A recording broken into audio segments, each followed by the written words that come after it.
श्री स्वामी समर्थ. स्वागत आहे तुमचं माझ्या युट्यूब चॅनलमध्ये. आजचा दिवस तुम्हाला खूप छान सुख समाधानाचा आणि आनंदाचा जाऊ देत ही स्वामींच्या चरणी प्रार्थना करते आणि आज या नवीन व्हिडिओला सुरुवात करते. तर बघा मित्रमैत्रिणींनो, उद्या 18 जानेवारी आणि उद्याच्या दिवशी, उद्या वार रविवार आणि उद्याच्या दिवशी आलेली आहे वर्षातील पहिलीच अमावस्या तिथी. या अमावस्या तिथीला मौनी अमावस्या या नावाने सुद्धा ओळखलं जातं. मौनी अमावस्याच्या दिवशी आपण जर घरामध्ये खास करून काही सेवा केल्या, उपाय केले तर ते खूप प्रभावशाली ठरत असतात. कारण पौष महिन्यातील अमावस्या म्हणजेच पौष महिन्याच्या कृष्ण पक्षातील अमावस्या तिथी ही 17 जानेवारीला रात्री 12:05 सुरू होईल आणि दुसऱ्या दिवशी 18 जानेवारीला रात्री 1:22 संपणार आहे. त्यामुळे उदय तिथीनुसार पौष अमावस्या जी आहे, मौनी अमावस्या जी आहे, तर ती आपल्याला 18 जानेवारीला साजरी करायची आहे. आणि या दिवशी आपण आंब्याच्या पानांचा खास करून अतिशय अत्यंत प्रभावशाली उपाय जो आहे तर तो आवर्जून सर्वांनी करून बघायचा आहे. हा उपाय जर केला तर यामुळे काय होईल, आपल्या घरामध्ये ज्या काही समस्या आहेत, अडचणी आहेत तर त्या दूर होतील. त्याचप्रमाणे आपल्या घरामधील जी काही नकारात्मक ऊर्जा आहे, इडापिडा आहे, जे काही वास्तुदोष आहे, पितृदोष आहेत तर ते दूर होतील. आपल्या घराची भरभराट होईल. आपल्या घरामध्ये एक सकारात्मक ऊर्जा जी आहे तर ती संचार करू लागेल. आता आपल्याला या आंब्याच्या पानांचा उपाय कशा पद्धतीने करायचा आहे, कोणत्या वेळेमध्ये करायचा आहे याविषयीची संपूर्ण माहिती आजच्या या नवीन व्हिडिओमध्ये मी तुमच्या बरोबर शेअर करणार आहे. त्यामुळे तुम्ही हा व्हिडिओ स्किप न करता शेवटपर्यंत नक्की बघा. चॅनलवरती तुम्ही जर हा व्हिडिओ पहिल्यांदा बघत असाल तर चॅनलला आवर्जून सबस्क्राईब करा आणि असेच नवनवीन माहितीपूर्ण व्हिडिओ बघण्यासाठी समोरील बेल आयकॉनलाही प्रेस करा. त्यामुळे काय होईल, जेव्हा कधी मी नवीन व्हिडिओ अपलोड करेल तर सर्वात अगोदर त्याचं नोटिफिकेशन तुम्हाला मिळेल आणि तुम्ही एकही व्हिडिओ मिस करणार नाही. तर बघा मित्रमैत्रिणींनो, धार्मिक दृष्ट्या आंब्याच्या झाडाला, आंब्याच्या पानाला, आंब्याच्या खोडाला खूप जास्त खास, विशेष, अनन्यसाधारण असं महत्व आहे.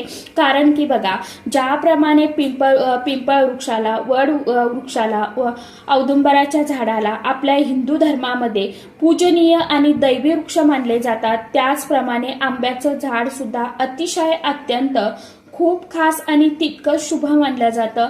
ज्योतिषशास्त्रानुसार आपण आंब्याच्या पानांचे काही उपाय जे आहेत तर ते सुद्धा करू शकतो. आपल्या जीवनातील समस्या दूर होण्यासाठी आपण हे उपाय नक्कीच करून बघा. पैसा येत नाही किंवा मग आर्थिक समस्या आहे, त्याचप्रमाणे आलेला पैसा घरामध्ये टिकून राहत नाही.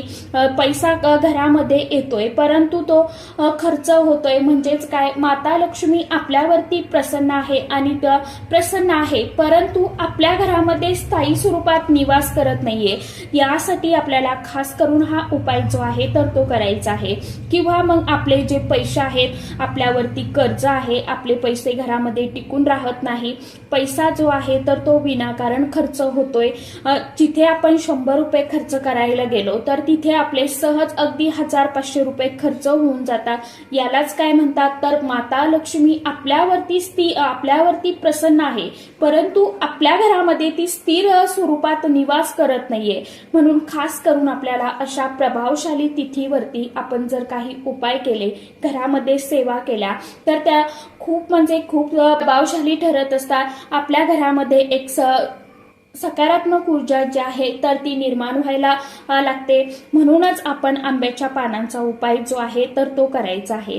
त्याचबरोबर घरातील मुलांची लग्न जमत नाही, मुलांची प्रगती होत नाही किंवा मग मुलांचा सतत घरामध्ये हट्टीपणा, रागराग करतात, मुलं जी आहेत तर ती आपलं म्हणणं ऐकत नाही, आपल्या पतींची प्रगती होत नसेल, जर तुमचा एखादा घरगुती किंवा एखादा छोटा मोठा व्यवसाय असेल, तो व्यवसायामध्ये तुम्हाला मनासारखा लाभ म्हणजेच काय तर आपला गल्ला जो आहे रोजचा तर तो येत नसेल, त्यासाठी सुद्धा हा आंब्याच्या पानांचा उपाय जो आहे तर तो खूप प्रभावशाली ठरू शकतो. आपल्या घरातील जे सतत आजारपण आहे तर ते दूर होण्यासाठी, तसेच वैवाहिक समस्या, वास्तुदोष यासाठी सुद्धा आंब्याच्या पानाला खास, विशेष, अनन्यसाधारण असं महत्व आहे. म्हणून आंब्याच्या पानांचे उपाय जे आहे तर ते नक्कीच करून बघा. बऱ्याच वेळेला आपल्या घरामध्ये नकारात्मक ऊर्जा जी आहे तर ती काही वेळा वाढत जाते. जेव्हा नकारात्मक ऊर्जा वाढते ना, त्यावेळी घरातील समस्या देखील वाढत जातात आणि काही गेल्या घरातील आर्थिक समस्या, अडचणी, अडथळे जे आहेत तर ते कमी होत नाही. आणि ही नकारात्मक ऊर्जा नष्ट होण्यासाठी प्रामुख्याने हा उपाय जो आहे तर तो करायचा आहे. आता आंब्याची जी पानं आहेत तर ती आपण धार्मिक विधीमध्ये सुद्धा वापरत असतो. जसं की आपण देवघरामध्ये आपला नेहमीचा कलश मांडत असतो, तर कलशाची स्थापना करताना आपण विड्याच्या पानांच्या ऐवजी आपण आंब्याच्या पानांचा वापर करतो. त्याचप्रमाणे मुहूर्त मेढ ज्यावेळी रवतो तर त्यावेळी आपल्याला आंब्याची डहाळी जी आहे तर ती लागतात, आपण ती वापरतो. विवाहाची मुहूर्त मेढ रोवताना सुद्धा आंब्याच्या डहाळींचा वापर केला जातो. होम हवन करताना त्यामध्ये आंब्याचं खोड जे आहे, लाकूड जे आहे तर ते वापरलं जातं. ज्याप्रमाणे इतर दैवी वृक्षांची लाकडे आपण वापरत असतो त्याचप्रमाणे होम हवनासाठी आंब्याचं लाकूड सुद्धा तितकंच महत्वाचं मानलं गेलं आहे. नवीन वास्तू बांधल्यानंतर सुद्धा त्या वास्तूला आपण आंब्याची पानांचं तोरण बांधत असतो, डहाळी लावत असतो. आंब्याच्या पानांचं खूप विशेष महत्व आहे. नवीन वास्तूला आपण आंब्याच्या पानांचं तोरण लावतो. म्हणून आपल्याला हा उपाय करायचा आहे. त्या दिवशी आपल्याला उद्याच्या दिवशी सकाळी लवकर उठायचं आहे, स्वच्छ स्नान करायचं आहे. त्यानंतर आपलं सर्व आटोपून झाल्यानंतर आपल्याला जो मुख्य मेन दरवाजा आहे तर त्या ठिकाणी आपल्याला हा उपाय जो आहे तर तो करायचा आहे. आपला मुख्य मेन दरवाजा स्वच्छ पाणी शिंपडून पुसून घ्यायचा आहे. आपला उंबरठा स्वच्छ पुसून घ्यायचा आहे. छानशी दरवाजासमोर रांगोळी काढायची आहे आणि उंबरठ्याला हळदीचं लेपन करायचं आहे. मुख्य दरवाजावरती हळदीने किंवा कुंकवाने स्वस्तिक चिन्ह काढायचं आहे. खाली ओम काढायचा आहे. त्यानंतर आपल्याला हा उपाय जो आहे तर तो करायचा आहे. या उपायासाठी आपल्याला 11 आंब्याची पानं जी आहे तर ती घ्यायची आहे. ही पानं घेताना फक्त आपल्याला फाटलेली, किडलेली घेऊ नका. स्वच्छ आणि चांगलीच पानं आपल्याला घ्यायची आहेत. व्यवस्थित अखंड आपल्याला देठासहित आपल्याला 11 आंब्याची पानं घ्यायची. ही पानं आपल्याला सर्वात अगोदर स्वच्छ पाण्याने धुवून काढायची, त्यानंतर पुसून घ्यायची आणि एका ताटामध्ये आपल्याला ही 11 पानं जी आहेत तर ती ठेवायची आहे. यासोबतच आपण एक रक्षासूत्राचा धागा, जो आपण म्हणतो ना रोली, मोवली, कलावा, हा धागा जो आहे लाल पिवळा तर तो घ्यायचा आहे. आता तुमच्याकडे जर कलाव्याचा धागा नसेल मग थोडंसं हळदी कुंकू तुम्ही मिक्स करा आणि आपण जो रेग्युलर घरामध्ये रीलचा धागा वापरतो ना तो लाल पिवळा करून घ्या.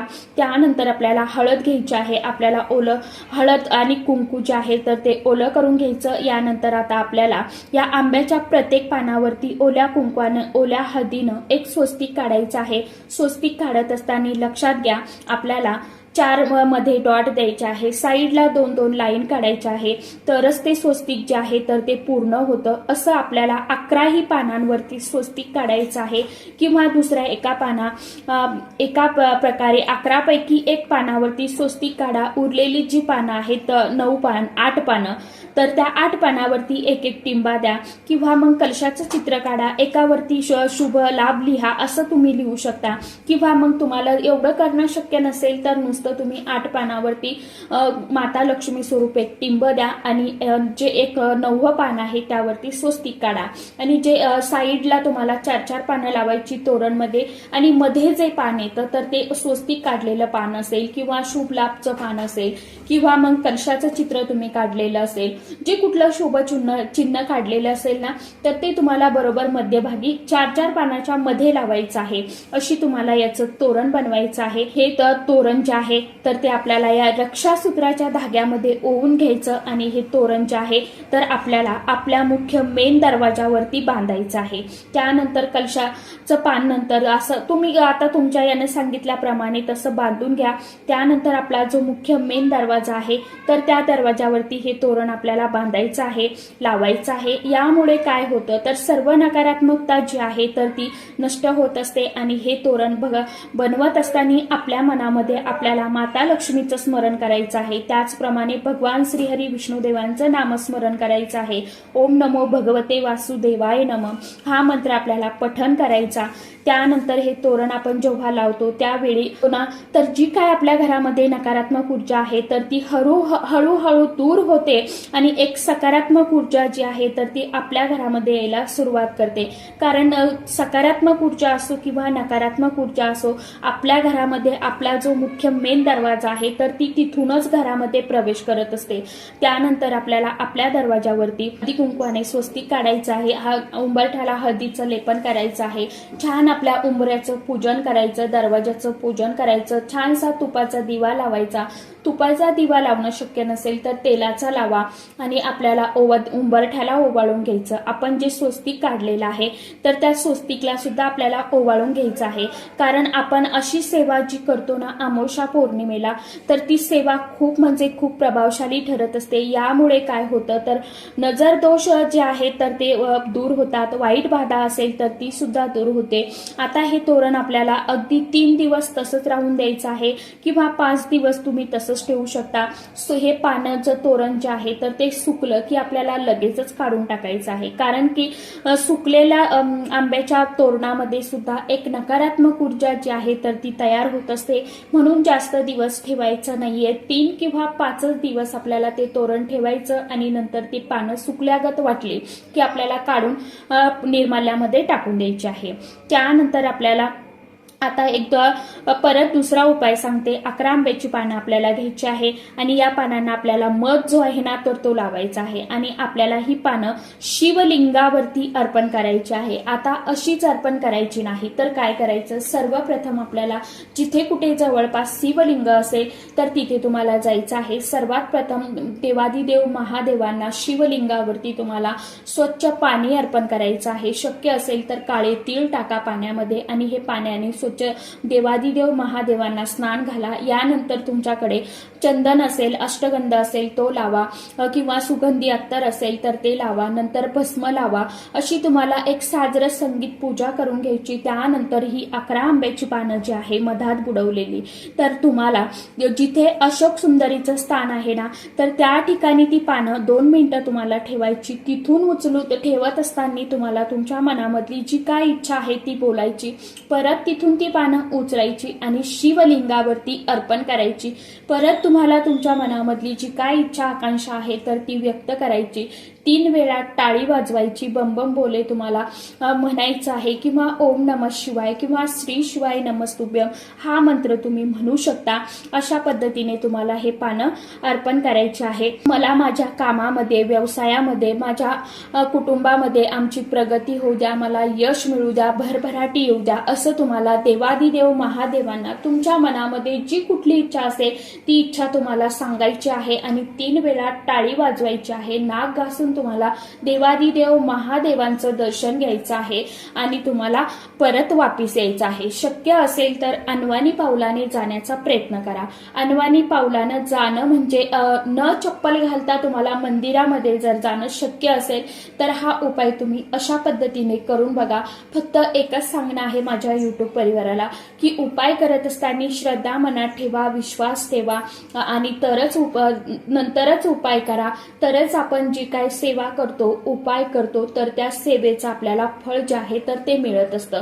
सोबतच कष्ट करणं देखील गरजेचं आहे। आपण उपाय सेवा का करत असतो तर कुठेतरी आपले ग्रह कमजोर झालेले असतात आणि आपल्या नशिबाला आपल्या कष्टाची साथ मिळावी आणि आपली भरभराटी व्हावी म्हणून आपण अशा प्रभावशाली तिथीवरती ज्यावेळी उपाय करतो तर ते खूप म्हणजे खूप प्रभावशाली ठरत असतात आणि आपल्याला नक्कीच त्याचं यश जे आहे तर ते मिळत असतं।